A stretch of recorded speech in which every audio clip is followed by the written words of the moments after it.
తన సిలువని ఎత్తుకొని ఆయనను వెంబడించు అన్నాడు.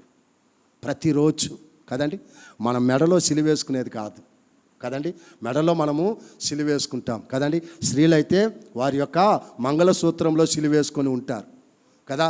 పురుషులైతే మెడలో ఏం చేస్తున్నారు, ఒక సిలువేసుకొని నేను కూడా క్రైస్తవుని చూపిస్తాను. దానివల్ల నువ్వు పరలోక రాజ్యానికి పోవు. మెడలో సిలువేసుకున్నంత మాత్రాన పరలోక రాజ్యానికి పోవు. నీ బ్రతుకులో క్రీస్తు సిలువ కనిపించాలి, నీ జీవితంలో క్రీస్తు సిలువ కనిపించాలి, నీ క్రియలలో క్రీస్తు సిలువ ప్రేమ కనిపించాలి కదండి. నీ నడవాడికలో క్రీస్తు సిలువ ప్రేమ కనిపించాలి, నీ ప్రవర్తనలో క్రీస్తు సిలువ ప్రేమ కనిపించాలి. ఊరికే సిలువేసుకున్నంత మాత్రాన మనం భక్తిపరుడు అయిపోము, సిలువేసుకున్నంత మాత్రం విశ్వాసిగా మనం మారిపోము. బ్రతుకులో కనిపించాలి క్రీస్తు ప్రేమ, బ్రతుకులో కనిపించాలి క్రీస్తు యొక్క సిలువ ప్రేమ, నీ జీవిత మార్పులో కనిపించాలి సిలువ ప్రేమ. అందుకే ఆడ అపోస్తలుల పని అంటే ఇక జీవించువాని నేను కాదు, క్రీస్తే నాలో జీవిస్తున్నాను అనేది చూపించాలి కదండి. సిలువ వేసుకొని నేను క్రైస్తవుని క్రైస్తవురాలని చూపించినంత మాత్రాన నిన్ను పరలోకానికి దేవుడు తీసుకొని పోడు.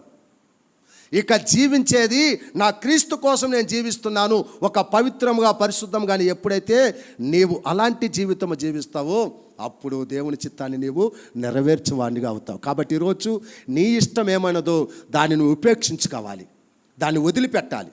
వదిలిపెట్టి తండ్రి చిత్తం ఏమన్నదో దాని ప్రకారం నీవు జీవిస్తే నీవు నేను మనము ఈ భూలోకంలో ఉన్నంత వరకు దేవుని మహిమను పొందుకుంటాం, దేవుని ఆశీర్వాదాన్ని పొందుకుంటాం, దేవుని సహవాసాన్ని పొందుకుందాం.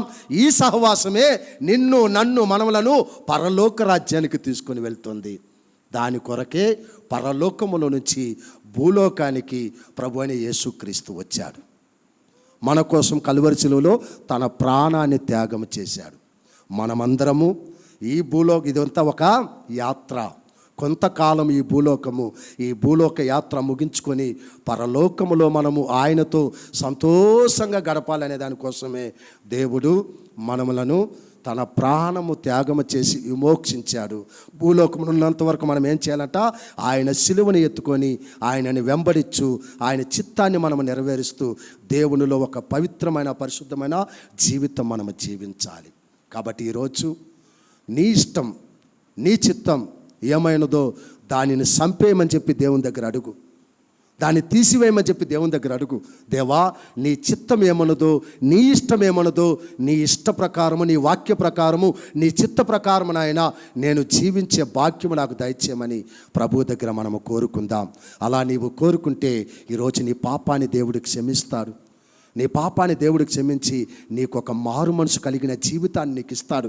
ఆ జీవితము ఇక జీవించువాని నేను కాదు, క్రీస్తే నాలో జీవిస్తానని ఒక మారు మనసు కలిగిన జీవితము నాకు దయచేయమని చెప్పేసి ప్రభు దగ్గర మనము కోరుకుందాం, మోకరించి ప్రార్థన చేసుకుందాం, ప్రభు దగ్గర అడుగుదాం. మనము దేవా, నా సొంత చిత్తాన్ని నెరవేర్చేదానికి కాదు నాయన, నీ చిత్తం నెరవేర్చాలి.